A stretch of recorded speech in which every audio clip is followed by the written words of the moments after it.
ಸಿಕ್ಕಿದ್ ನಿಮಗೆ ಯುವರತ್ನ ಮೂವಿನಲ್ಲಿ ಈ ಶೂಸ್ನ ಯೂಸ್ ಮಾಡಿದ್ರು ಅವರು.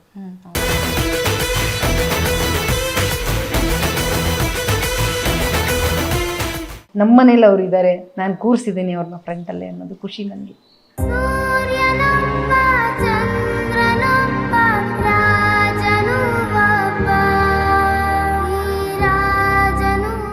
ಅವ್ರು ನನಗೆ ಸಿಕ್ದಾಗೆಲ್ಲ ಹೇಳ್ತಾ ಇದ್ರು, ಬರ್ತೀನಮ್ಮ ಬರ್ತೀನಿ ನಾನು ಅಂತ ಹೇಳ್ತಾ ಇದ್ರು.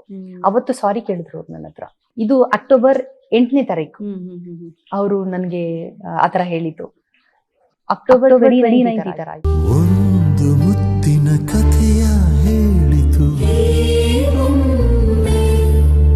ಆ ಕಥೆ ಮನೆ ದೀಪನೇ ಮಗಂತರ ಮಗನೇ ಮಾಡ್ತಾರೆ. ನಾನು ಎಲ್ಲಾ ತರ ಅಡ್ಗೆ ಮಾಡ್ಸಿರ್ತೀನಿ ನಿಮ್ಗೆ ಏನೇನು ಇಷ್ಟ ಅಂತ.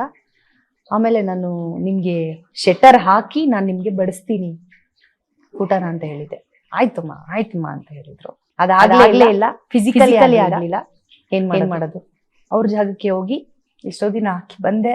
ಆ ದೇವರ ಹಾಡಿದು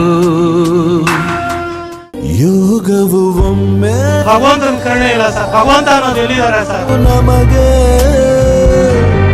ಯೋಗ್ಯತೆ ಒಂದೇ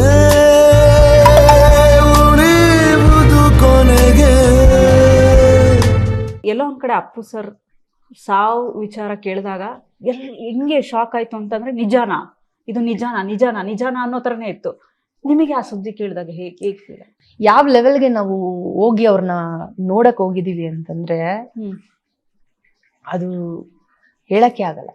ನಮ್ಮ ಪ್ರೀತಿಯ ರಾಜರತ್ನನು ನಮ್ಮಲ್ಲೊಬ್ಬ ಅನಿಸಿದೆ, ಆ ಪ್ರೀತಿಯ ಮನ ಮರೆಯುವುದೇ ಕೋಟಿ ಕಣ್ಗಳ ನೀವ್ ಯಾರ್ ಫ್ಯಾನೇ ಆಗಿರಿ ಆಯ್ತಾ, ಹೋಟೆಲ್ ಓನರು ನೀವು ಯಾರ್ ಫ್ಯಾನ್ ಆದ್ರೂ ಆಗಿರ್ಲಿ, ಹೆಸರು ಬೇಡ ನನಗೆ ಆಯ್ತಾ, ಅಪ್ಪು ಫೋಟೋ ಒಂದ್ ಕಡೆ ಇದ್ದೇ ಇರುತ್ತೆ.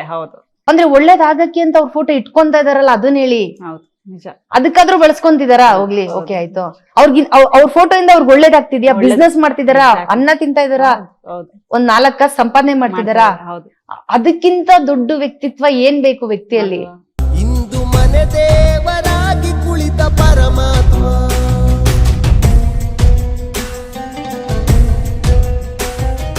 ನಿಮ್ಮ ಪ್ರೀತಿಯ ಬೊಂಬೆ